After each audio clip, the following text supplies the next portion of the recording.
محمد.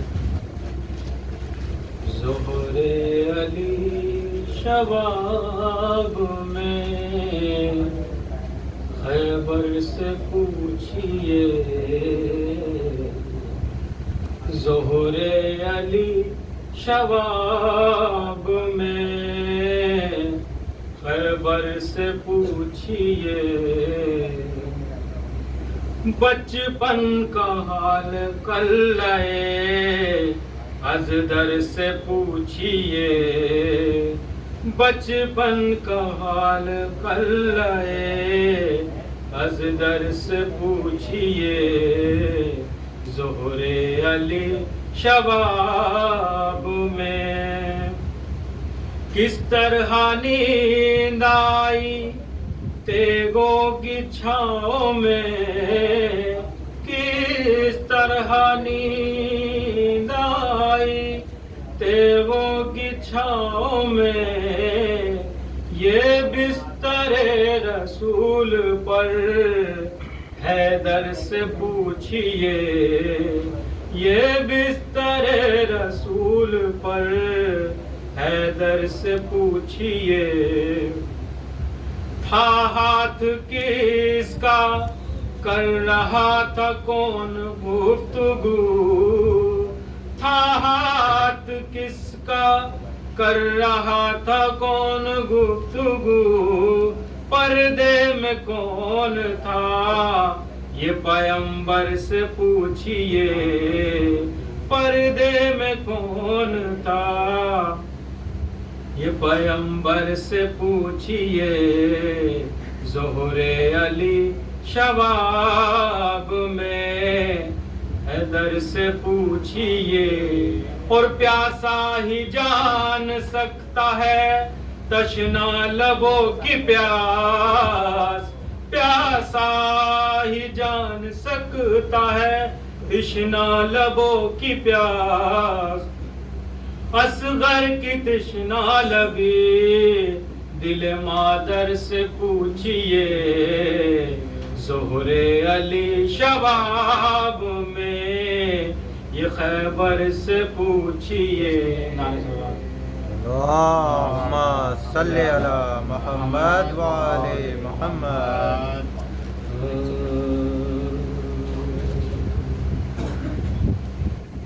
عباس تیرا حق ہے، عباس تیرا حق ہے، زمانہ تجھے روئے، عباس تیرا حق ہے، زمانہ تجھے روئے، عباس تیرا حق ہے، زمانہ تجھے روئے، جب شام و سحر فاطمہ زہرا تجھے روئے، جب شام و سحر فاطمہ زہرا تجھے روئے، عباس تیرا حق ہے، زمانہ تجھے روئے، درا لیے پہرے پہ ستمگار کھڑا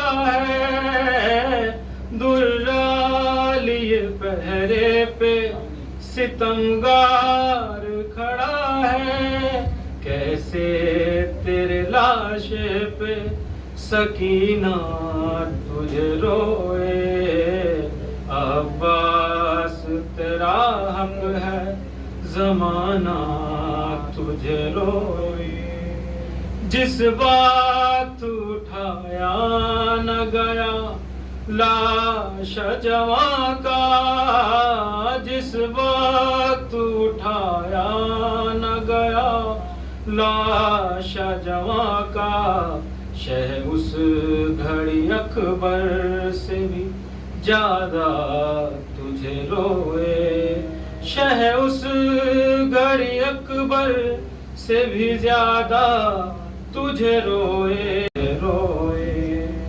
زینب نے کہا شام غریبا میں غازی، زینب نے کہا شام غریبا میں غازی، بے پردہ مجھے دیکھ کے بابا تجھے روئے، عباس تیرا حق ہے زمانہ تجھے روئے، سجدے کے لیے جب لیا ہاتھوں کا سہارا، سجدے کے لیے جب لیا ہاتھوں کا سہارا، تو سجاد مصلی پہ ہمیشہ تجھے روئے، عباس تیرا حق ہے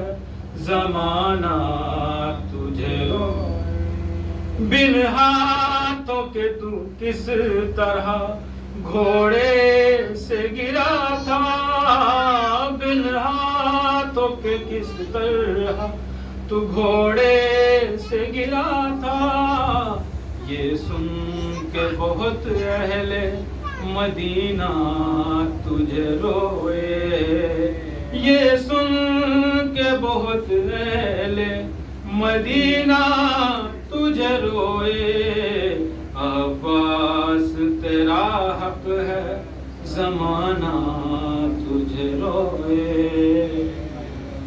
محمد اللهم صل على محمد وآل محمد.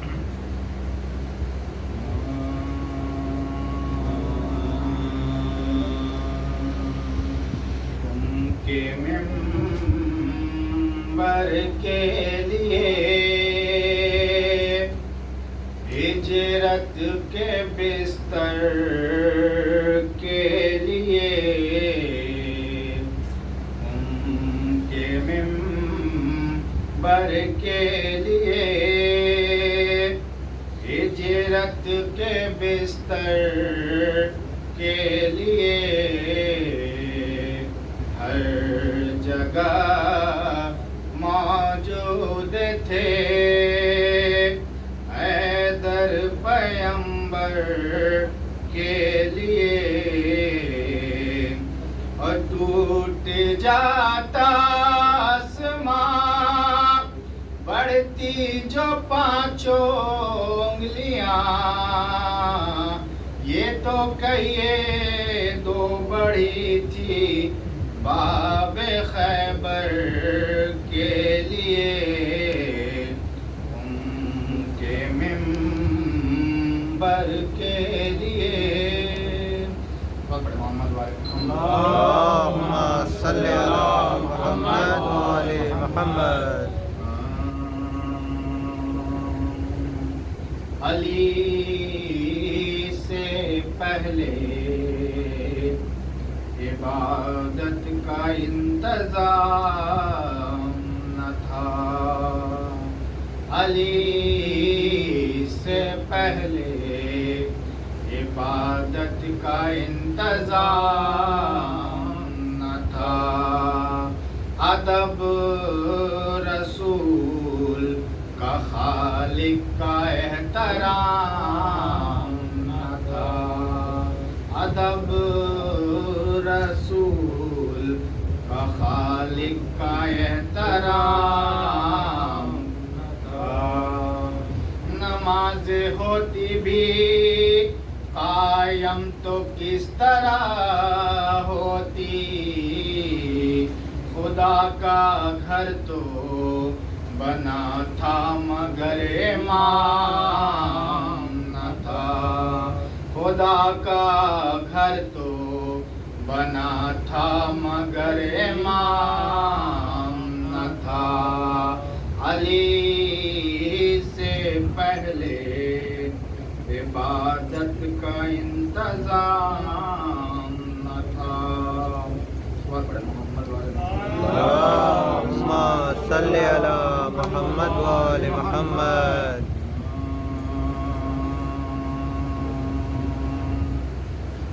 خانہ معبود میں بیٹا ابو طالب کا ہے، خانہ معبود میں بیٹا ابو طالب کا ہے، اب تو ثابت ہو گیا کعبہ ابو طالب کا ہے، خانہ معبود میں بیٹا ابو طالب کا ہے۔ اے مسلمانوں محمد نام رکھنا چھوڑ دو، اے مسلمانوں محمد نام رکھنا چھوڑ دو، اس لیے کہ نام یہ رکھا ابو طالب کا ہے، خانہ معبود میں بیٹا ابو طالب کا ہے، اور ساری دنیا مل کے بتلا ایک کسی میدان سے، ساری دنیا مل کے بتلا ایک کسی میدان سے، ایک بھی بچہ کبھی بھاگا ابو طالب کا ہے، خانہ معبود میں بیٹا ابو طالب کا ہے، اور 3 دن تک ہے عشیرہ، یہ نہیں سوچا کبھی، 3 دن تک ہے عشیرہ، یہ نہیں سوچا کبھی، پیٹ بھر کھاتے تھے جو کھانا ابو طالب کا ہے، خانہ معبود میں بیٹا ابو طالب کا ہے، ابو پہ ہے ان سے تو اب قرآن پڑھنا چھوڑ دو، بغض ہے ان سے تو اب قرآن پڑھنا چھوڑ دو، بائے بسم اللہ میں نقطہ ابو طالب کا ہے، خانہ معبود میں بیٹا ابو طالب کا ہے، محمد والے محمد اللهم صل على محمد وآل محمد۔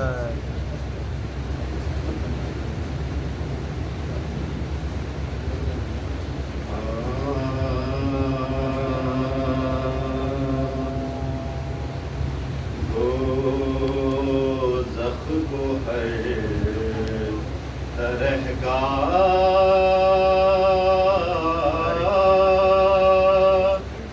گناہگار چاہیے، دوزخ کو ہر طرح کا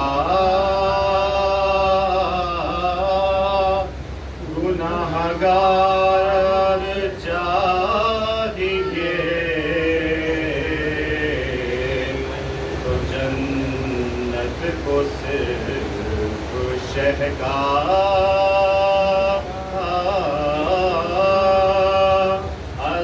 آزادار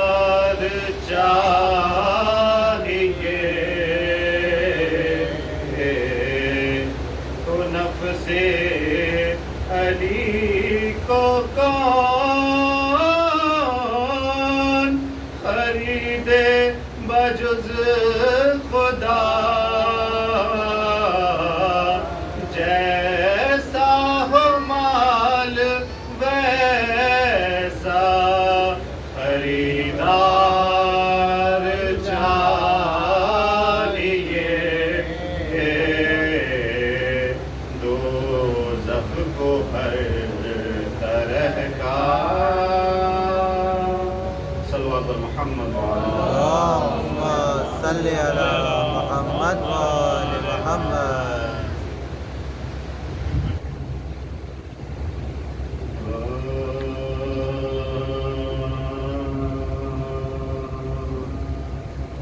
وہ جس کو ہم کا پروردگار کہتے ہیں، وہ جس کو ہم کا پروردگار کہتے ہیں، اسی کو دین خدا کا وقار کہتے ہیں، وہ جس کو ہم کا اللهم صل على محمد وآل محمد.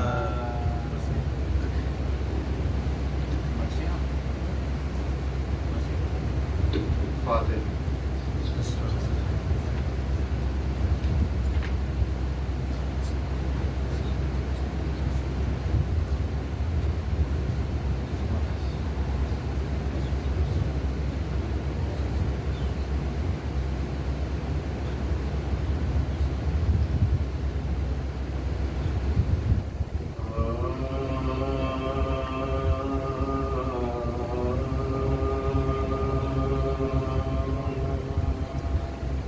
عجب چیز زمانے میں بہن بھائی کا پیار ہے، عجب چیز زمانے میں بہن بھائی کا پیار، اس محبت کے خزانے پر دو عالم ہو نثار، ہوگا اس زندہ حقیقت سے بھلا کیا انکار، چھوڑ کر بھائی کو ملتا نہیں بہنوں کو قرار، کہتی ہے کیسے سہوں داغ جدائی بھائی، دل کی دھڑکن سے صدا آتی ہے بھائی بھائی، دل کی دھڑکن سے صدا آتی ہے بھائی بھائی، رشتہ پیارا نہیں اس رشتے سے بڑھ کر کوئی، رہے بن بھائی کے دنیا میں نہ خواہر کوئی، جس کو معبود نے بخشا ہے برادر کوئی، چھین سکتا نہیں اس بیوی کی چادر کوئی، وقت کی بات جو پابند رسن تھی زینب، ورنہ عباس سے بھائی کی بہن تھی زینب، ورنہ عباس سے بھائی کی بہن تھی زینب، عمر بھر سید مظلوم کی غمخوار رہی، سارے اسباب و زر و مال سے بیزار رہی، کسی راحت نہ مسرت کی رواندار رہی، صرف دو اشکوں کی دنیا سے طلبگار رہی، ہائے شبیر کی وہ چاہنے والی زینب، آج ہم سے بھی ہے اشکوں کی سوالی، اے زینب آج ہم سے بھی ہے اشکوں کی سوالی زینب، آئے وہ عصر کا ہنگام وہ میدان بلا، آئے وہ توق و رسن اف وہ غریبوں کا گلا، ہر طرف چھائی ہوئی ظلم و ستم کی وہ گھٹا، جا کے ٹکراتی تھی ساحل پہ یہ زینب کی صدا، تم نے تو جا کے بسا ہے ترائی آباد، یار دا چھن گئی بہنوں کی دعائیں عباس، یار دا چھن بھائی عباس لٹتا ہے خانہ خاتون جنا دیکھ تو لو ان سلگتے ہوئے خیموں کا دھواں دیکھ تو لو پائے عابد میں ہے زنجیر ذرا دیکھ تو لو پشت عابد پہ ہے دروں کے نشان دیکھ تو لو ہوتی ہے شام غریب بان وطن جنگل میں اٹھو بھیا کہ اکیلی ہے بہن جنگل میں اٹھو بھیا کہ اکیلی ہے بہن جنگل میں کٹ گئے نخل گلستان علی تم نہ اٹھے لٹی سرکار رسول عربی تم نہ اٹھے جل گیا خیمہ فرزند نبی تم نہ اٹھے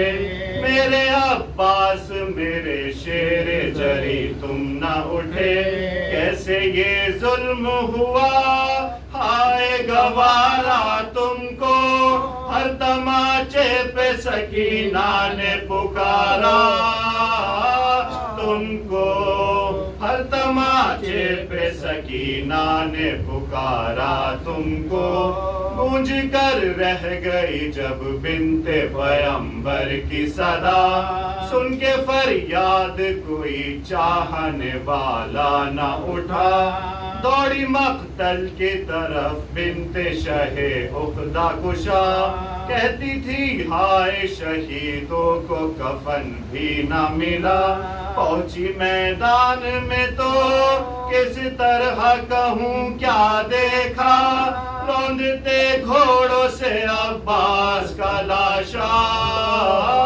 دیکھا روندتے گھوڑوں سے عباس کا لاشا دیکھا ہے عجب چیز زمانے میں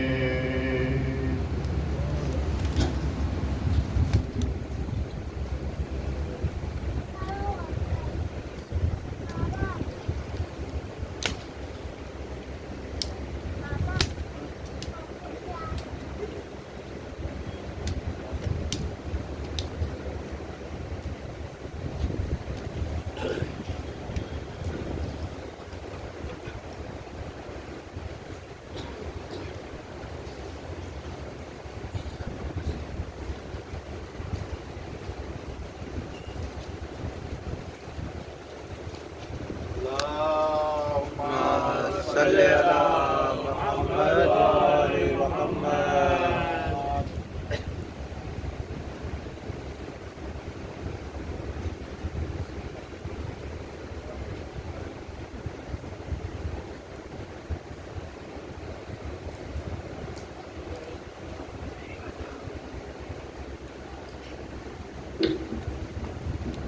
رحم اللہ من قرأ الفاتحہ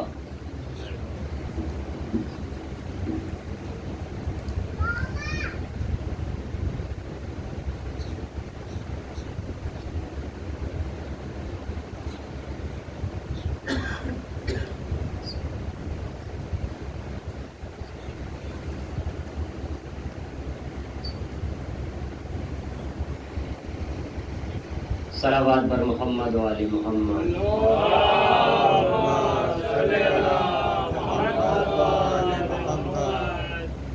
لا حول ولا قوة إلا بالله العلي العظيم أعوذ بالله من الشيطان اللعن الرجيم بسم الله الرحمن الرحيم الحمد لله الذي هدانا لهذا وما كنا لنهتدي لولا أن هدانا الله لقد جاءت رسل ربنا بالحق والصلاة والسلام والتحية والإكرام على حبيب طبيب قلوب نفوسنا أبي القاسم محمد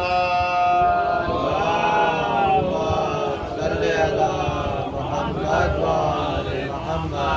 ولعنة الله على أعدائهم أجمعين من الآن إلى يوم قيام يوم الدين. أما بعد فقد قال الله سبحانه وتعالى بسم الله الرحمن الرحيم فسبح بحمد ربك فكن من الساجدين. صلوات بر محمد. اللهم صل على محمد وآل محمد.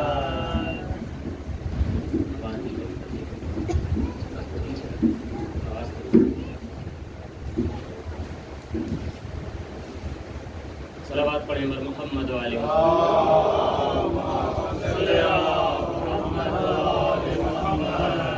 ایک اور بابا جو بلند صلوات پڑھیں.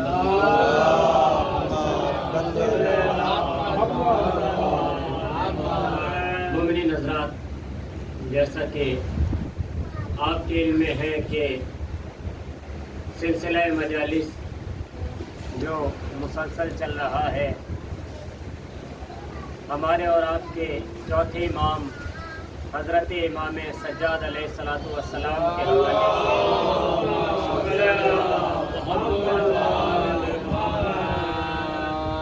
جاری و ساری ہے. ایک اور صلوات پڑھیں بر محمد وآل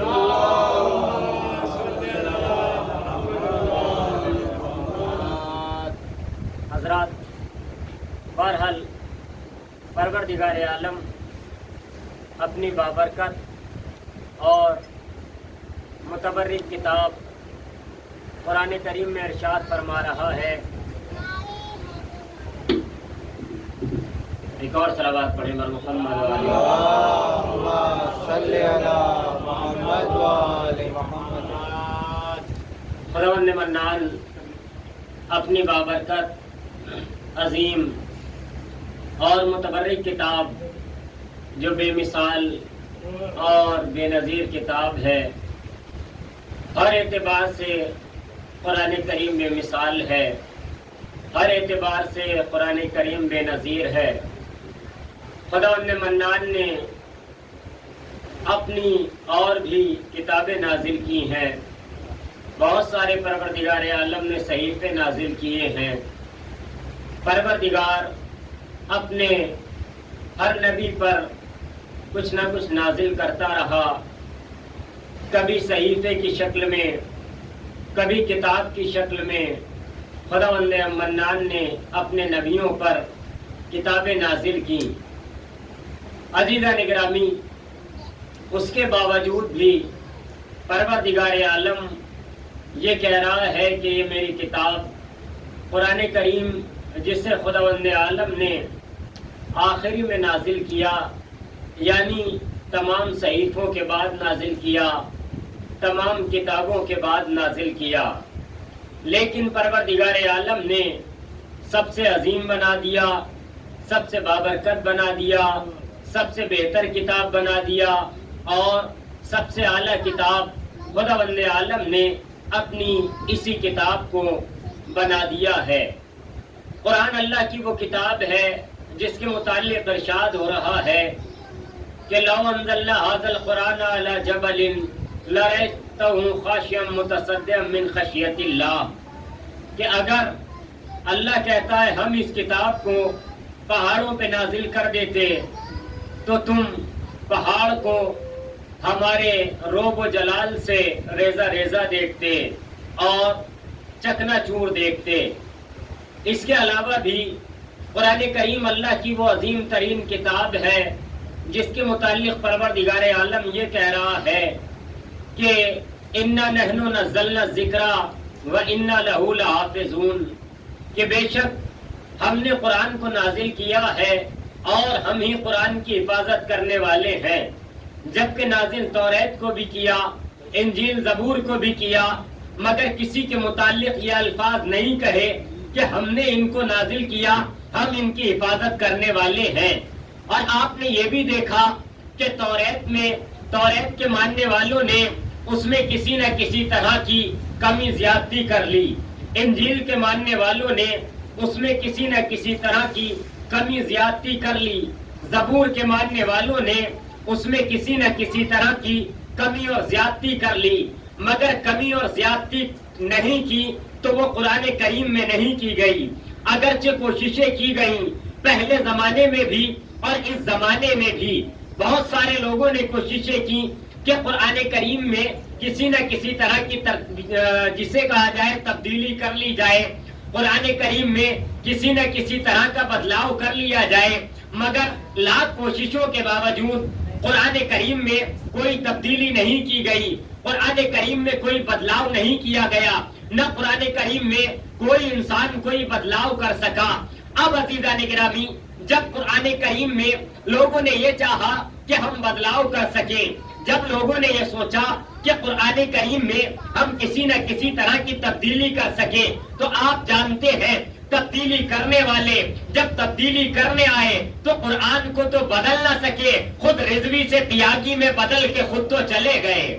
یہ تو ہوتا رہا، مگر عزیزان گرامی قرآن کو نہیں بدل سکے، کیونکہ قرآن اللہ کی کتاب ہے، قرآن پروردگار کی کتاب ہے، قرآن کی ضمانت اس نے لی ہے، قرآن کو پروردگار نے نازل کیا، قرآن کو شب قدر میں نازل کیا، قرآن کو اپنے حبیب کے سینے پہ نازل کیا، قرآن کو بے مثال رات میں نازل کیا، ملائکہ کے نازل ہونے والی رات میں نازل کیا، اور پروردگار عالم نے اس قرآن کریم میں بے مثال ہر اعتبار سے بنایا۔ اس قرآن میں پروردگار عالم نے اب جو بعد میں یعنی اب جو ہمارے سامنے موجود ہے، اس میں 30 پارے ہیں، جب سے 30 پارے ہیں آج تک کوئی 31 نہ کر سکا، آج تک کوئی 29 نہ کر سکا، 114 سورتیں ہیں، آج تک 115 کوئی نہ کر سکا، 113 کوئی نہ کر سکا، 114 مرتبہ بسم اللہ آیا ہے، کوئی کم نہ کر سکا، کوئی زیادہ نہ کر سکا۔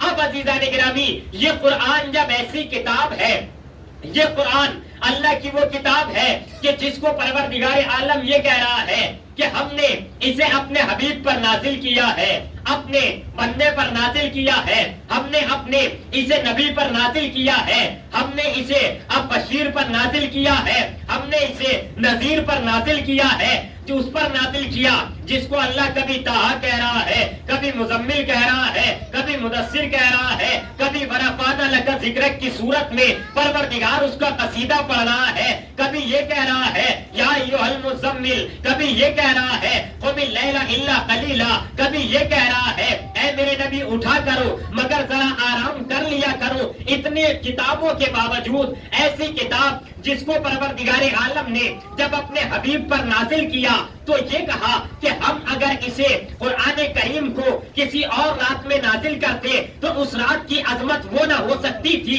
جو لیلۃ القدر کی عظمت ہے۔ یعنی عزیزان گرامی، جس رات میں قرآن کریم نازل ہوا ہے، قرآن خود کہتا ہے، اللہ خود کہتا ہے کہ اس ایک رات کا مقابلہ جس میں قرآن نازل ہوا ہے دوسرے مہینوں کی 1000 راتیں مل کے کر سکے تو اس قرآن کریم کے نازل ہونے والی رات کا مقابلہ دوسرے مہینوں کی 1000 راتیں نہیں کر سکتی۔ تو عزیزان گرامی، جب جس رات میں قرآن نازل ہو جائے اس کا مقابلہ 1000 مہینوں کی راتیں نہیں کر سکتی، تو جس ذات پر قرآن نازل ہو جائے اس ذات کا مقابلہ ایسی ویسی ذاتیں کیسے کر سکتی ہے؟ صلوات پر محمد و آل محمد۔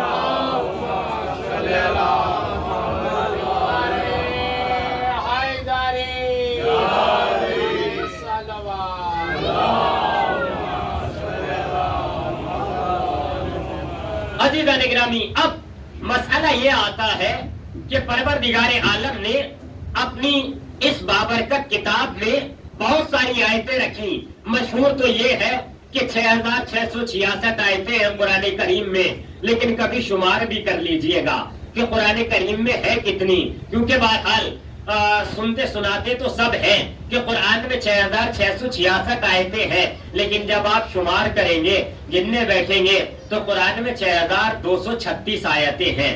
6666 قرآن کریم میں آیتیں نہ تھیں، نہ ہے، نہ ہوں گی۔ کتنی آیتیں ہیں قرآن میں؟ 6236 آیتیں قرآن کریم میں ہیں۔ میں نے کئی مرتبہ شمار کیا ہے، 1-2 مرتبہ نہیں، کئی مرتبہ گنا ہے۔ کتنی آیتیں ہیں؟ 6236 36 آیتیں ہیں قرآن کریم میں. اب عزیزان گرامی قرآن کریم میں یہ آیتیں ہیں.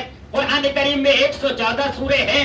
ان سورتوں میں 15ویں نمبر کا جو سورہ ہے جسے قرآن کریم میں سورہ ہجر کے نام سے یاد کیا گیا ہے، یہ 14ویں پارے میں ہے، 15 نمبر کا سورہ ہے. اور اس سورے میں 99 آیات ہے، 99 آیات ہے، مکمل آیات. اور جس آیت کو میں نے سرنامہ کلام قرار دیا وہ آخر سے پہلی والی آیت ہے، یعنی 98 نمبر کی آیت ہے. پروردگار کہہ رہا ہے کہ فسبح بحمد ربک، کہ اپنے پروردگار عالم کی تسبیح کرو، وَكُن مِنَ السَّاجِدِينَ، اور ساجدین میں سے ہو جاؤ. اب آپ کے لیے موضوع واضح ہو گیا اور آیت کے الفاظ بتا رہے ہیں کہ گفتگو کہاں جا رہی ہے. عزیزان گرامی ساجدین میں سے ہو جاؤ، سجدہ کرنے والوں میں سے ہو جاؤ. اے پروردگار آیت کو نازل ابھی کر رہا ہے اور یہ کہہ رہا ہے کہ سجدہ کرنے والوں میں سے ہو جاؤ. یہ سجدہ کرنے والے ہیں کون؟ جن میں سے ہمیں حکم دیا جا رہا ہے کہ ان میں سے تم بھی ہو جاؤ، سجدہ کرنے والوں میں شامل ہو جاؤ. عزیزوں معلوم یہ ہوا کہ کچھ پروردگار عالم نے ایسے بندے رکھ رکھے ہیں جن میں پروردگار عالم نے یہ مثالیں رکھی ہیں کہ اگر خداوند عالم کو یہ کہنا ہوتا ہے کہ ان جیسے ہو جاؤ تو شاید یہ کہہ کے بتاتا ہے کہ ساجدین میں سے ہو جاؤ. اور ساجدین میں جسے ساجدین میں سے سجاد کا لقب مل جائے وہی ہمارا چوتھا امام ہوا کرتا ہے. اب عزیزان گرامی یہ ہمارے چوتھے امام جن کے حوالے سے یہ سلسلہ جاری و ساری ہے، ذرا آئیں مختصر سا چوتھے امام کی زندگی کا خاکہ دیکھیں. ہمیں معلوم ہونا چاہیے کم از کم امام کے بارے میں کہ ان کی حیات طیبہ ہے کیا.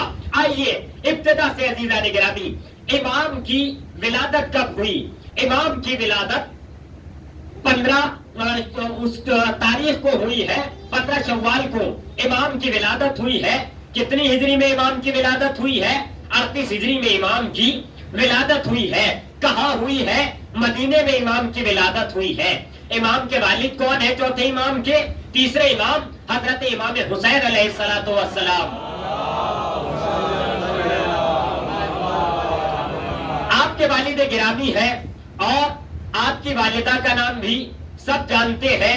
شہر بانو آپ کی والدہ کا نام ہے جنہیں شاہ زنان کے نام سے بھی یاد کیا جاتا ہے، جو ایک بادشاہ کی بیٹی تھی. بہرحال اب یہ امام کی والدہ، امام کی عمر مبارک کتنی ہوئی؟ امام کی مکمل حیات وہی ہوئی ہے جو ان کے والد کی ہوئی ہے، یعنی 57 سال کی عمر امام کی ہوئی ہے، چوتھے امام کی. اب امام کو عزیزان گرامی امامت جو ملی تو کب ملی ہے؟ ظاہری امامت. باطن میں تو پروردگار عالم امام بنا کے ہی پیدا کرتا ہے. امام کو جو امامت ملی تو اپنے والد کے بعد ظاہری امامت ملی ہے. اب اس کے علاوہ امام کی جو شہادت ہے وہ امام کی شہادت کی تاریخ آنے والی ہے، یہ 25 محرم امام کی شہادت کی تاریخ ہے. اور اب آپ عزیزان گرامی امام کی عمر مبارک اگر دیکھیں گے تو 57 سال امام کی عمر مبارک ہوئی ہے. اگر امام کا یہ دیکھیں گے کہ قبر کہاں ہے، الحمدللہ سب جانتے ہیں جنت البقیع مدینہ میں امام کی قبر مبارک ہے. اچھا اب عزیزان گرامی امام کی ازواج اگر دیکھی جائے تو امام کی کئی ازواج ہے، 5 سے زیادہ امام کی ازواج ہے.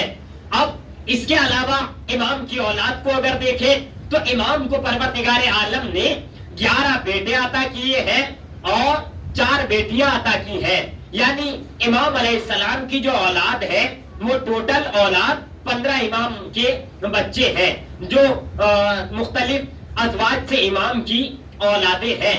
یہاں تک امام کی زندگی کا مختصر سا خاکہ ہم نے دیکھ لیا. اب عزیزان گرامی آئیے امام کی زندگی کے حوالے سے، کیونکہ یہ بھی علی ہے اور ان سے پہلے بھی علی ہے. عزیزان گرامی علی کی موجودگی میں امام کی ولادت ہوئی ہے. کتنی ہجری میں ہوئی؟ 38 ہجری میں. اور امام کی یعنی پہلے امام کی شہادت کا سب جانتے ہیں 40 ہجری میں ہے.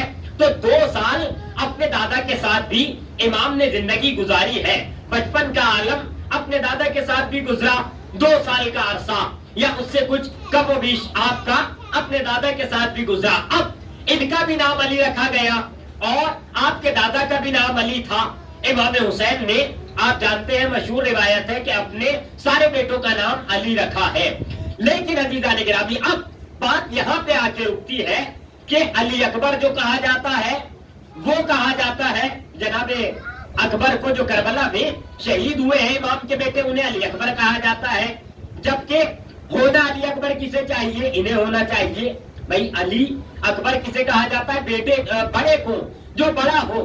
لیکن عزیزان گرامی انہیں کہا گیا علی، صرف انہیں علی اکبر نہیں کہا گیا. انسان پوچھ سکتا ہے کہ چھوٹے ہوتے ہوئے وہ اکبر کیسے ہو رہے ہیں؟ ان کا نام علی اکبر ہونا چاہیے تھا. کچھ مورخین کو یہاں پر اشتباہ بھی ہوا اور دھوکہ بھی ہوا. کسی نے علی اکبر ان کا کہہ دیا، کسی نے ان کا کہہ دیا. لیکن واضح رہے عزیزان گرامی علی اکبر وہی ہے جو کربلا میں شہید ہوئے اور علی یہی ہے یعنی چوتھے امام. یہ کیسے واضح ہوگا؟ یہ واضح ایسے ہوگا کہ یہ یعنی چوتھے امام جو اولاد ہے امام حسین کی وہ پہلی اولاد ہے. اور جب پہلی اولاد ہوتی ہے تو اس کے نام کے آگے نہ اکبر لگانے کی ضرورت ہے نہ اصغر لگانے کی ضرورت ہے. جب بیٹا ہی ایک ہے تو خالی اس کو اکبر علی کہہ دیا گیا. اب جب دوسری اولاد ہوئی تب رکھا گیا ان کا نام علی اکبر تاکہ کم سے کم پہچان رہے کہ علی کون ہے. امام کو پہچان نہ رہے، دوسرے لوگوں کو پہچان رہے کہ کون کس کا نام ہے، کیا کس کا نام ہے. اب اس کے علاوہ بھی جب سب سے چھوٹے جناب علی اصغر ہے وہ بھی آپ سب حضرات الحمدللہ جانتے ہیں. اچھا یہاں تک گفتگو ہوئی. اب عزیزان گرامی جب ہمارے امام کی ولادت اس کائنات میں ہوئی تو ایک محدث اہل سنت کے بڑے محدث ہیں، وہ کہتے ہیں کہ جب بھی پروردگار عالم کسی امام کو اس دنیا میں بھیجتا تھا تو ہر امام کا طریقہ یہ ہوتا تھا کہ جب امام اس دنیا میں آتا تھا آنے کے بعد امام کی جیسے ہی ولادت ہوتی تھی تو امام کا کمسنی کا عالم ہوتا تھا. لیکن ہر امام آتے ہی اپنی شہادت کی انگلی اٹھا کر کے کہتا تھا اشہد ان لا الہ الا اللہ واشہد ان محمد رسول اللہ واشہد ان علی ولی اللہ. ہر امام کا یہ انداز تھا. یہی ان کا بھی انداز ہے، پیشانی کو سجدے میں رکھنا ولادت کے فوراً بعد. ہر امام کا انداز تھا، یہی انداز ہمارے چوتھے امام کا بھی تھا. اب عزیزوں پلتے رہے اور آپ کے القابات بھی بہت سارے ہیں. سب سے مشہور القاب جو آپ کے دنیا میں رہے وہ دو لقب ہیں جو سب کو یاد ہے. ایک لقب زین العابدین اور دوسرا لقب سید الساجدین، جو آیت میں بھی میں نے آیت کو سرنامہ سخن قرار دیا وَكُن مِنَ الساجدین کہ ساجدین میں سے ہو جاؤ. تو یہ سید سجاد بھی لقب آپ کا بہت مشہور اور آپ کا زین العابدین لقب بھی بہت مشہور. جبکہ اس کے علاوہ بہت سارے القاب ہیں. آپ کا لقب تقی بھی ہے، نقی بھی ہے اور زکی بھی ہے اور اس کے علاوہ ذو الصفنات بھی ہے. میں ایک ایک لقب کی انشاءاللہ تشریح کرتا ہوا آگے بڑھوں گا. کہ پہلا لقب آپ کا جو آپ کو حبیب کبریا حضرت محمد مصطفیٰ صلی اللہ علیہ وآلہ وسلم نے دیا تھا کہ میرے آنے والے نسل میں ایک میرا جانشین ہوگا جس کا لقب سید الساجدین ہوگا. یہ حبیب کبریا نے لقب دیا ہے. اور یہ کیوں دیا؟ جب چھٹے امام حضرت امام جعفر صادق علیہ السلام سے یہ پوچھا گیا کہ مولا ہمیں یہ بتائے کہ آپ کے دادا کو، کیونکہ چھٹے امام کے دادا ہوئے آپ، کہ آپ کے دادا کو سید الساجدین کیوں کہا جاتا تھا. تب عزیزان گرامی چھٹے امام نے یہ بات بتائی کہ پیغمبر خدا نے یہ بات کہی تھی کہ میرے آنے والے جانشین جو ہوں گے ان میں ایک جانشین میرا جب اس دنیا میں آئے گا اور جب وہ اس دنیا میں زندگی گزارے گا تو جب بھی پروردگار عالم اسے کوئی نعمت دیا کرے گا وہ ہر نعمت کے ملنے پہ سجدہ کیا کرے گا. اور اتنا سجدہ کیا کرے گا کہ جب ایک سجدہ کیا کرے گا، سجدہ ادا کرے گا، تو ہر اس سجدے کے بدلے میں وہ دوسرا سجدہ ادا کرے گا. اس لیے اتنے سجدے ادا کرے گا کہ ساری کائنات میں وہ سید الساجدین کا لقب پا جائے گا. اور دوسری وجہ حبیب کبریا نے یہ بیان کی کہ جب روز قیامت آئے گا، قیامت کا دن ہوگا، قیامت کے دن سارے انبیاء موجود ہوں گے، سارے اولیاء موجود ہوں گے اور کتنے افراد موجود ہوں گے کوئی اندازہ نہیں کر سکتا. لیکن ایسے قیامت کے دن میں حبیب کبریا فرما رہے ہیں اللہ کا ایک فرشتہ آواز دے گا اینا اینا سید الساجدین، کہ کہاں ہے سید الساجدین، جبکہ 1,24,000 انبیاء ہوں گے، ان کے اوصیاء ہوں گے، اولیاء ہوں گے، سارے لوگ ہوں گے، مگر اتنے زیادہ لوگوں کے درمیان سے ایک نور کی سواری پہ ایک امام آگے بڑھیں گے، اور پروردگار عالم کے فرشتے اور پروردگار عالم کے نمائندے اشارہ کر کے بتائیں گے کہ ہو سید الساجدین، کہ سید الساجدین یہ آ رہا ہے۔ یعنی عزیزان گرامی، نبیوں کی موجودگی میں بھی اگر کسی کو سید الساجدین کہا جاتا ہے تو وہی زین العابدین علیہ السلام ہے۔ صلوات پر محمد و آل محمد۔ اور آپ کا دوسرا عظیم لقب جو سب کو معلوم ہے اور سب جانتے ہیں وہ زین العابدین ہے۔ زین العابدین کی بھی بہت ساری وجہیں بتائی گئی ہیں، کیا کیا وجوہات ہو سکتی ہیں، جن میں ایک وجہ یہ ہے جو آپ نے یقینی طور پر واقعہ سماعت کیا ہوا ہے کہ آپ ایک مرتبہ نماز پڑھ رہے تھے، نماز پڑھتے میں آپ کی طرف ایک سانپ آیا، یعنی وہ اصل میں سانپ نہیں تھا، وہ اصل میں شیطان تھا۔ اس نے سانپ کی شکل اختیار کر رکھی تھی۔ اچھا، شیطان کوئی بھی شکل اختیار کر سکتا ہے، لیکن اس نے سانپ کی ہی شکل اختیار کیوں کی؟ عزیزوں، مسئلہ یہ ہے کہ دین اسلام یہ کہتا ہے کہ ایک ایک بات پہ سوچنا چاہیے۔ واقعہ تو ہم نے سنا ہے کہ اژدہے کی سانپ کی شکل میں آیا، لیکن کسی اور شکل میں بھی آ سکتا تھا، یہ سانپ ہی کی شکل میں کیوں آیا؟ یہ بھی تو سوال ہو سکتا ہے۔ اب سانپ کی شکل میں یہ اس لیے آیا کہ ہزاروں سال پہلے یہ سانپ کی شکل اختیار کر کے اپنے آپ کو آزما چکا تھا کہ میں نے سانپ کی شکل اختیار کی تھی اور میں اپنے حربے میں کامیاب بھی ہو گیا تھا۔ کہاں کامیاب ہوا تھا؟ جناب آدم کو بہکانے کے لیے جب یہ جنت میں گیا تھا تو جنت میں کیسے گیا تھا جانتے ہیں نا آپ؟ یہ شیطان سانپ کی شکل میں گیا تھا جنت میں، اور کیسے گیا تھا؟ مور کے منہ میں بیٹھ کر، کیونکہ مور سانپ کو کھا لیتا ہے، اس لیے مور کو بھی بہکایا، اور بہکانے کے بعد اس سے کہا کہ مجھے اپنے دہن میں رکھ لے۔ اور بہرحال مور اس وقت جنت میں رہا کرتا تھا، اس کا جنت میں آنا جانا تھا، بہت خوبصورت ہوا کرتا تھا مور۔ بہرحال اس وقت اس کے پاؤں بھی کالے نہیں ہوا کرتے تھے، اس کی بھی پوری اپنی داستان ہے ایک مور کی۔ امیر کائنات حضرت علی ابن ابی طالب علیہ الصلوۃ والسلام نے مور کے حوالے سے بھی گفتگو کی ہے، کبھی موقع ملا تو بیان کروں گا نہج البلاغہ میں ایک ایک حیوان کے حوالے سے، کیونکہ کوئی موضوع ایسا نہیں ہے جس کو اہل بیت اطہار نے تشنا چھوڑا ہو۔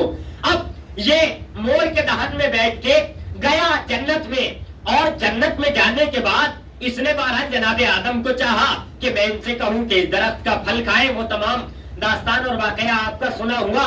جناب آدم سے تو یہ کامیاب نہ ہو سکا، پھر اس نے حملہ کیا دوسری جانب ان کی زوجہ کی طرف۔ اسے معلوم تھا کہ یہ خواتین بہرحال جلدی سے ان پہ حربہ اپنا لیا جاتا ہے، تو اب ان پہ محنت کی جائے، تو بہرحال اس نے جناب حوا کو اپنے جسے کہا جائے باتوں میں لیا، اور انہوں نے کہا کہ پھل کھا لو، وہ تمام واقعہ بہرحال اس میں نہیں جانا ہے۔ اب کل ملا کر کے یہ سانپ کی شکل اختیار کر کے یہ سمجھ رہا تھا کہ میں پہلے تو کامیاب ہو چکا ہوں، اب پھر سانپ کی شکل اختیار کر کے اب میں پھر کامیاب ہو جاؤں گا، اسی لیے اس نے یہ شکل اختیار کی، اور سانپ کی شکل اختیار کرنے کے بعد اس نے یہ امام سے پہلے ایک جگہ اور آزما چکا تھا اپنے آپ کو کہ میں سانپ کی شکل اختیار کر لوں گا تو کوئی روئے گا، کوئی چیخے گا، کوئی چلائے گا، کوئی غار میں کسی طرح کا واقعہ سنا ہوا ہے، تو یہ اپنے آپ کو کامیاب سمجھ رہا تھا کہ سانپ کی شکل میں کامیاب ہوتا چلا جاؤں گا۔ اور عزیزان گرامی، آج لوگ بھی سانپ کی شکل اختیار کر رہے ہیں تو کامیاب ہوتے ہوئے نظر آ رہے ہیں۔ مثال مشہور ہے نا آستین کے سانپ، آستین کا کچھ اور نہیں کہا جاتا، آستین کا سانپ ہی کہا جاتا، اور جب یہ انسان آستین کا سانپ بن جاتا ہے تو پھر اس سے بچا نہیں جاتا، اور بنتا بھی کون ہے؟ جو بہت اپنا نزدیکی ہوتا ہے، آستین کا سانپ وہی بنتا ہے۔ اب یہ عزیزان گرامی سانپ کی بھی بڑی داستان ہے، اگر آپ دیکھیں گے یہ بہت پرانی اللہ کی مخلوق ہے، اور کئی مرتبہ سانپ کو استعمال کیا گیا ہے۔ جناب موسیٰ کے دور میں سانپ ہی تو پھینکے تھے اور اژدہے پھینکے تھے، لیکن پتا تھا کہ تم اژدہے پھینکو گے، کتنے پھینکو گے، ہم عصے سے ایسا حملہ کریں گے کہ تمہارے سارے سانپوں کو نکل جائے گا۔ اسی طرح سے آستین کے ساتھ چاہے جتنے لوگ بن جائے، لیکن جب ایک بات کہی جاتی ہے تو پھر صاف ہو جاتے ہیں۔ صاف تھے لیکن صاف ہو جاتے ہیں۔ اب عزیزان گرامی، یہ صاف کی شکل اختیار کر کے آیا۔ کب آیا؟ جب امام نماز پڑھ رہے ہیں۔ اب نماز امام پڑھ رہے ہیں، مصلی عبادت پر موجود ہیں، اس نے امام کے انگوٹھے میں کاٹا اور اس کو چبانا شروع کیا، لیکن امام کی نماز پہ کوئی اثر نہیں پڑا۔ یہاں تک آپ نے سنا کہ کوئی اثر نہیں پڑا، نہ امام نے آ کیا، نہ اون کیا، نہ روئے، نہ دھوئے، کوئی آواز نہیں، کوئی توجہ نہیں۔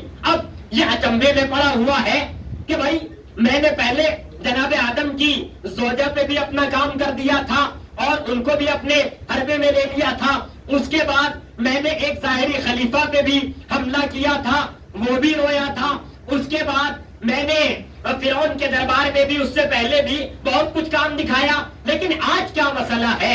اس انسان پہ اثر ہی نہیں پڑ رہا ہے۔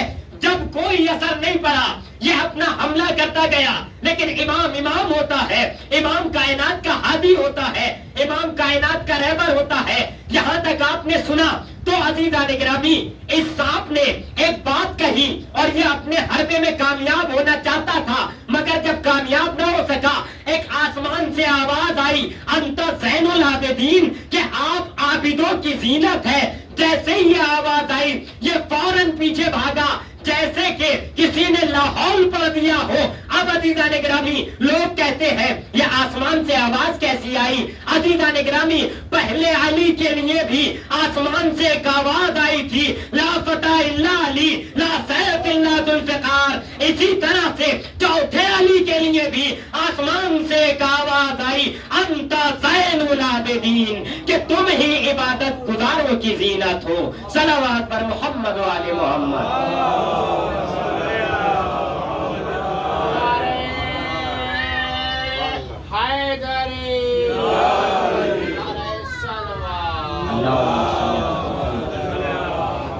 عزیزو، یہ امام کا مرحلہ ہے، امام کی منزلت ہے۔ ہم معرفت رکھیں، امام کے القاب کی بہت سارے القابات ہیں۔ اب امام کی عزیزان گرامی یہ عظمت ہے کہ لوگ جو معرفت والے افراد تھے، جو پہچانتے تھے کہ آپ امام ہیں، انہوں نے دیکھیے امام سے لو لگائی ہے ہر دور میں، یہاں تک کہ امام ابھی مسائل کی منزل میں نہیں ہوں، لیکن عزیزان گرامی امام کو قید کیا ہوا ہے۔ یہ کربلا کے بعد کا واقعہ ہے، جب امام کربلا سے کوفہ و شام کی جانب قید ہو کر کے جا رہے ہیں۔ اب قیدی ہے، قیدی سے کیا توقع رکھی جا سکتی ہے؟ لیکن ایک انسان تھا جسے معلوم تھا کہ یہ امام ہے، وہ معرفت رکھتا تھا، وہ پہچانتا تھا۔ بس آخری بات اور یہیں سے ربط مسائل، امام کو پہچانتا تھا۔ ایک مرتبہ جب امام قید ہے، ایسے عالم میں امام سے آ کے کہتا ہے سلام کے بعد کہ مولا میں مقروض ہوں، بہت زیادہ قرضے میں گر چکا ہوں اور میں چاہتا ہوں کہ آپ میرا قرض ادا کریں۔ ایک مرتبہ مولا کہتے ہیں تم دیکھ رہے ہو میں کیسے عالم میں ہوں اور ایسے عالم میں کہہ رہے ہو کہ آپ میرا قرض ادا کریں۔ کہنے لگا مولا میں آپ کو پہچانتا ہوں، میں آپ کا چاہنے والا ہوں، میں آپ کا شیعہ ہوں۔ کہا اچھا، اگر تم معرفت رکھتے ہو اور یقین رکھتے ہو کہ میں ایسے عالم میں بھی تمہیں دے سکتا ہوں، کہ میں ایسے عالم میں بھی تمہیں عطا کر سکتا ہوں، کہتا ہاں مولا مجھے یقین ہے، یہ آپ کے ہتھکڑیاں بیڑیاں جو پڑی ہیں یہ ظاہری ہیں، جو آپ کے پڑی ہوئی ہیں، باطن میں آپ مختار ہیں، آپ احمد مختار کے نواسے ہیں، آپ سخی ابن سخی ہیں۔ کہا اچھا، اگر تجھے اتنا یقین ہے، تو مجھے پہچانتا ہے، میری معرفت رکھتا ہے، تو جب میرا ناقہ یہاں سے آگے بڑھ جائے، جب میرا ناقہ جس پہ میں سوار ہوں یہاں سے اس کے قدم آگے چلے جائیں، تو دھیان رکھنا میرا ناقہ کس جگہ پہ کھڑا ہوا تھا۔ جب میرا ناقہ آگے بڑھ جائے اور یہ سب لوگ چلے جائیں، تو جہاں پہ میرے ناقہ کے قدم ہیں وہاں پہ تو کھود کے دیکھ لینا، وہاں سے تجھے خزانہ مل جائے گا، اور اتنا ملے گا کہ تو زندگی بھر کبھی کسی کے آگے ہاتھ نہیں پھیلائے گا۔ عزیزان گرامی، اب اس نے ایسا ہی کیا. امام کا ناقہ آگے بڑھا, اس نے وہاں پہ کھودنا شروع کیا, وہاں سے ہیرا و جواہرات نکلنے لگے. یہی مرحلہ ہے عزیزان گرامی, جب امام کے سواری کے قدم جہاں پڑ جائیں, اگر انسان کو معرفت ہو تو وہاں سے سب کچھ انسان کو مل سکتا ہے, حاجتیں پوری ہو سکتی ہیں. تو عزیزو اب کہنے دیجئے جو یہ کہتے ہیں کہ مرادیں کیسے پوری ہوتی ہیں, امام کے اگر ناقے کے قدم کے نیچے سے لوگوں کی خواہشات اور مرادیں پوری ہو سکتی ہیں, تو پھر امام کے جب ہم تعزیہ بنائیں, جب ہم جھولا بنائیں, جب ہم سلجنا بنائیں اور امام کے اس تعزیے سے مس ہو کر کے اپنی مرادیں پائیں, سلجنے سے مرادیں پائیں, وہ سلجنا سے نہیں پا رہے, حقیقت میں امام سے پا رہے ہیں. عزیزان گرامی, یہ امام کا مقام ہے. امام کی نسبت اگر ہو جائے تو بلند چیز ہو جاتی ہے, اعلیٰ چیز ہو جاتی ہے. ورنہ کسی ناقے کی کیا بساط, کوئی بساط نہیں ہے, کوئی اوقات نہیں ہے. مگر جب امام سے نسبت ہو جاتی ہے تو یہ چیزیں بلند ہوتی چلی جاتی ہیں. لہذا ہمیں غور کرنا چاہیے اور تدبر کرنا چاہیے.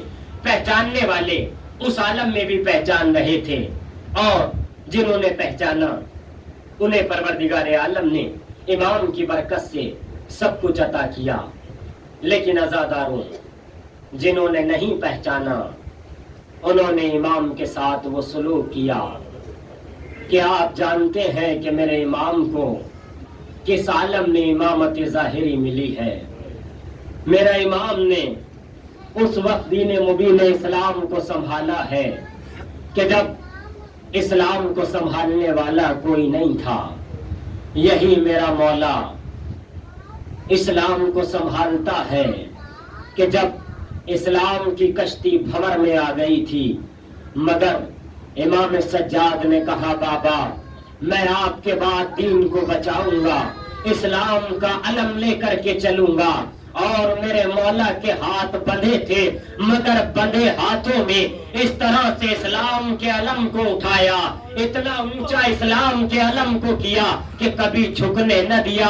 مولا نے جب فرات کی طرف رخ کر کے کہا کہ اے چچا عباس, آپ کا علم ظالموں نے چاہا ہے کہ جھک جائے, مگر اے چچا جان میں آپ کا علم جھکنے نہ دوں گا.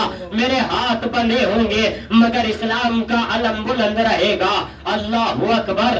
آپ نے سنا ہے عزاداروں کہ میرے امام پر کربلا کے میدان میں بیماری لاحق ہو گئی تھی, مگر یہ بیماری مصلحت الہی تھی, پروردگار کی مصلحت تھی. اور امام نے کیا کیا مصائب دیکھے جب امام کے بابا یعنی امام حسین رخصت آخر کے لیے اپنے اس بیٹے کے قریب آئے, قریب آ کر کے کہا ہے میرے لال اب امامت کے تمام امور تمہیں سونپ رہا ہوں. اللہ اللہ, اب جب امام سے امام رخصت ہوئے ہیں, جب امام حسین کی شہادت ہو گئی اور فضا میں آواز گونجی قد قتل الحسین بکربلا الا صبح الحسین بکربلا, کہ حسین قتل کر دیے گئے.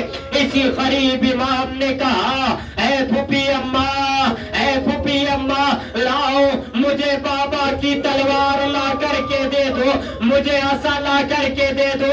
زینب نے کہا میرے لال تم کیا کرو گے؟ کہا پھوپھی اماں آواز آ رہی ہے نبی کا نواسا مارا گیا, فاطمہ کے لال کو ذبح کر دیا گیا. اللہ اکبر. اب امام زین العابدین ایسی بیماری کے عالم میں بستر علالت سے کھڑے ہوئے, کھڑے ہو کے خیمے کا پردہ ہٹایا.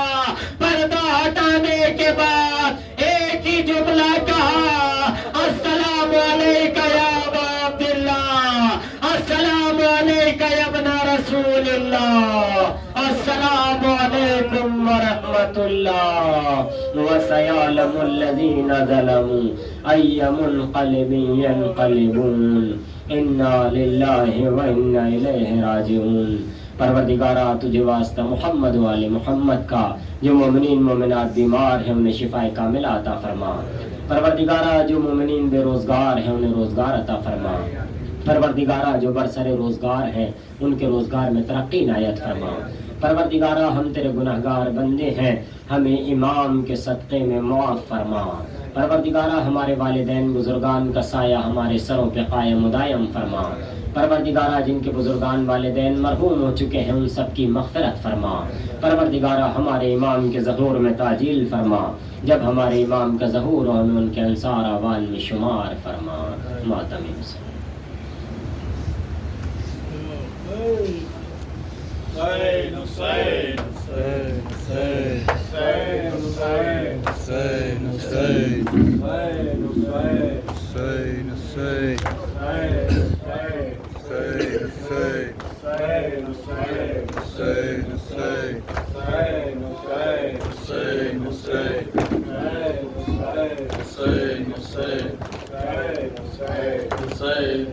حلقہ بنا دیجیے۔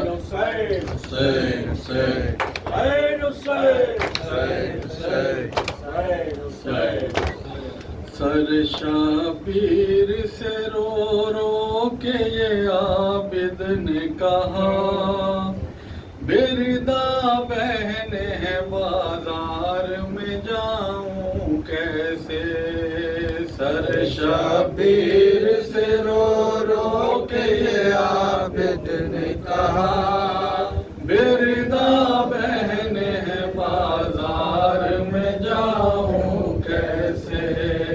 اس سے اچھا ہے کہ سجاد کو آ جائے قضا، بردا بہن ہے بازار میں جاؤں کیسے۔ سر شبیر سے رو رو کے یہ زینب نے کہا، بردا بہن ہے بازار میں جاؤں کیسے۔ سر شبیر سے رو رو کے یہ عابد نے کہا، بردا بہن ہے بازار میں جاؤں کیسے۔ میں اگر جاؤں گا غیرت سے ہی مر جاؤں گا، میں اگر جاؤں گا غیرت سے ہی مر جاؤں گا۔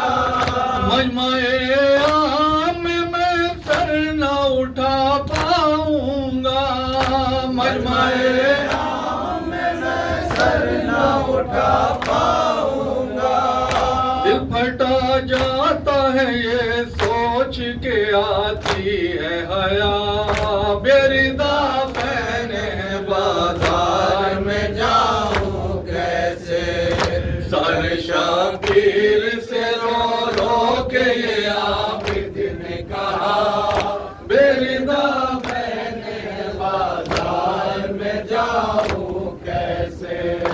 امتحان ہے میرے باپا یہ بہت بھاری ہے، امتحان ہے میرے بابا یہ بہت بھاری ہے۔ بس اسی غم سے میری جان پہ غش تاری ہے، بس اسی غم سے میری جان پہ غش تاری ہے۔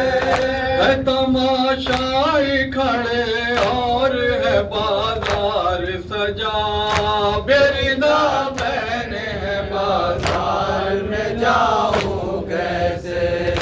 سر شبیر سے رو رو کے یہ عابد نے کہا، بردا بہن ہے بازار میں جاؤں کیسے۔ بلوائے عام میں ماں بہنوں کو دیکھیں گے لائیں، بلوائے عام میں ماں بہنوں کو دیکھیں گے لائیں۔ کیسے سہ پائے گا اس درد کو سجاد حزین، کیسے سہ پائے گا اس درد کو سجاد حزین۔ کاش ناموس پیغمبر کو کوئی دے دے ردا، بردا بہن ہے بازار میں جاؤں کیسے۔ سر شبیر سے رو رو کے یہ عابد نے کہا، بردا بہن ہے بازار میں جاؤں کیسے۔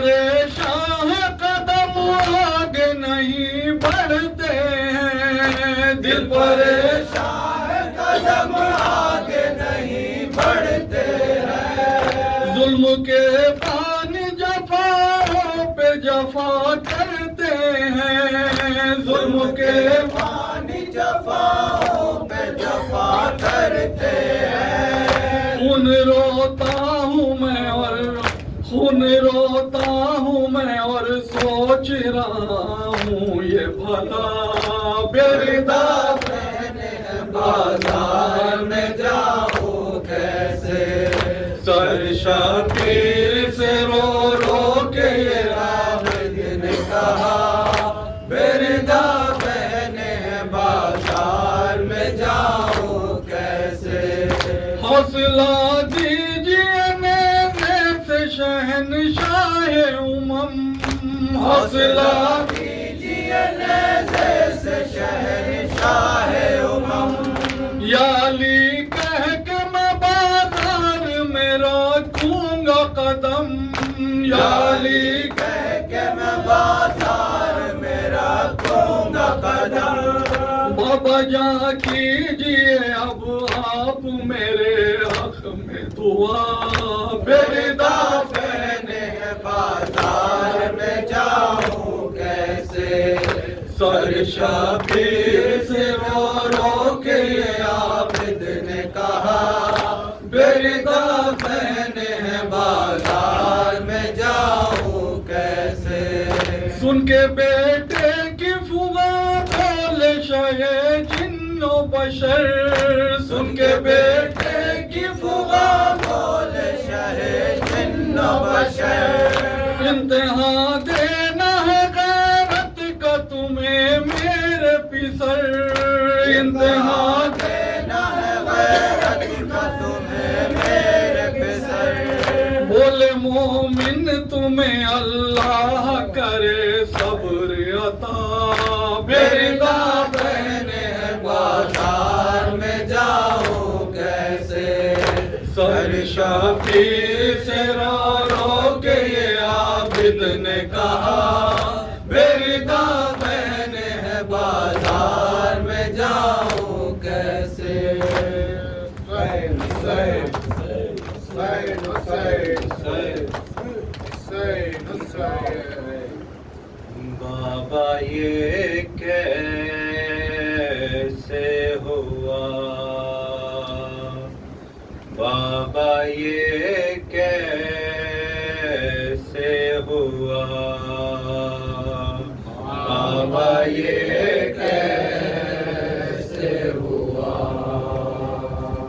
بابا یہ کیسے ہوا، اپنا اجڑا ہوا گھر دیکھ کے عابد نے کہا بابا یہ کیسے ہوا، بابا یہ کیسے ہوا، اپنا اجڑا ہوا گھر دیکھ کے عابد نے کہا بابا یہ کیسے ہوا، بابا یہ کیسے ہوا، اپنا اجڑا ہوا گھر دیکھ کے عابد نے کہا بابا یہ کیسے ہوا، بابا یہ کیسے ہوا، اپنا اجڑا ہوا گھر دیکھ کے عابد نے کہا بعد مقتل میں ہوا وقت رگے جان سے قریب مجھ کو دکھلائی نہیں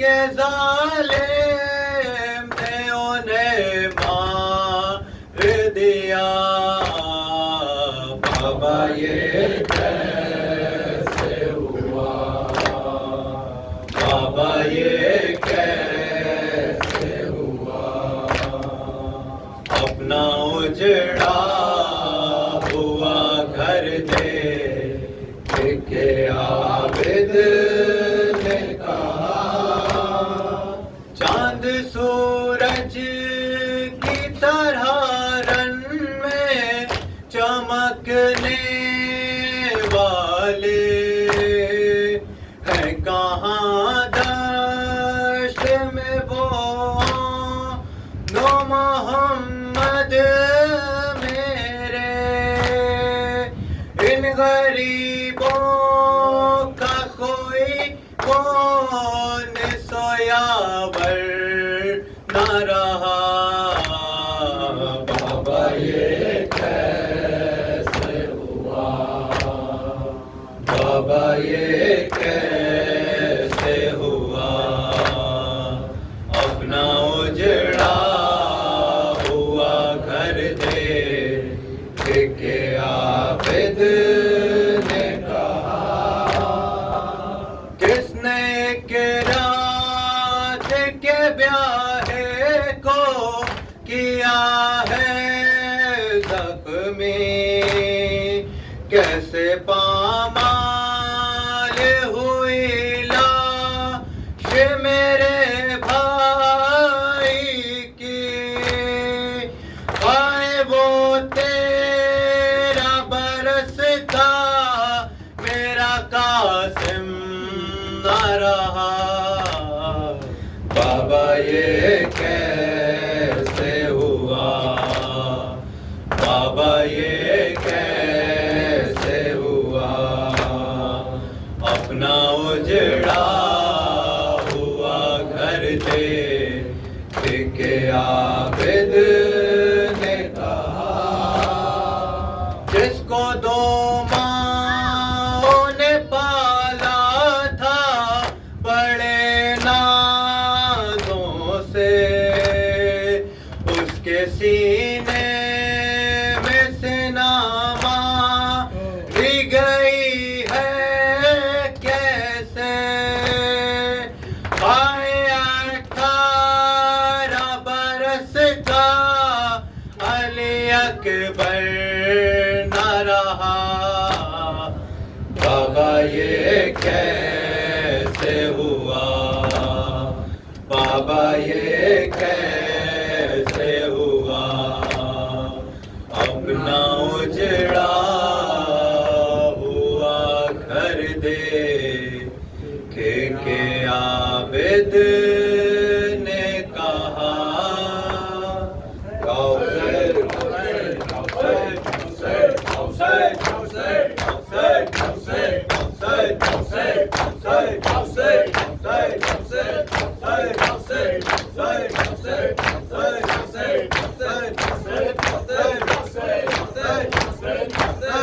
کوثر کوثر السلام علیکم یا عباد اللہ السلام علیکم یا ابن رسول اللہ السلام علیکم ورحمۃ اللہ وبرکاتہ السلام علیکم یا غریب الغرباء السلام علیکم یا معین الضعفاء والفقراء السلام علیکم یا شمس الشموس السلام علیکم یا انیس النفوس السلام علیکم ورحمۃ اللہ وبرکاتہ السلام علیکم یا مولانا یا صاحب العصر والزمان الامان والامان السلام علیکم یا خلیفۃ الرحمن السلام علیکم یا مظہر الایمان یا امام الانس والجان اجر اللہ تعالی فرجک وسال اللہ تعالی مخرجک وظہورک السلام علیکم ورحمۃ اللہ وبرکاتہ محمد